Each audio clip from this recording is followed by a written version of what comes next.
Mheshimiwa Mwenyekiti, nakushukuru kwa kunipa nafasi niulize swali dogo la niongeza.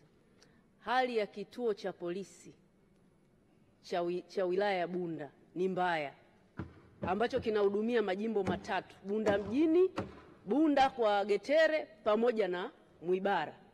Nataka kujua ni lini mtatujengea kituo kipya cha polisi chenye hadhi ya wilaya ya Bunda, na hasa ukizingatia mji wa Bunda unakuwa, nimeliongelea sana hapa kama mbunge wa wananchi wa jimbo la Bunda mjini.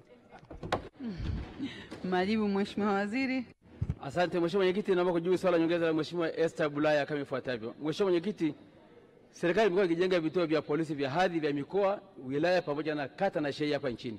Na nimehakikishia Mheshimiwa Mbunge, wilaya ya Bunda pia ni wilaya ambayo ina majimbo matatu kama nilivyosema, na tunatambua pia kwamba wananchi wanatakiwa kulindwa mali zao na raia na mali zao.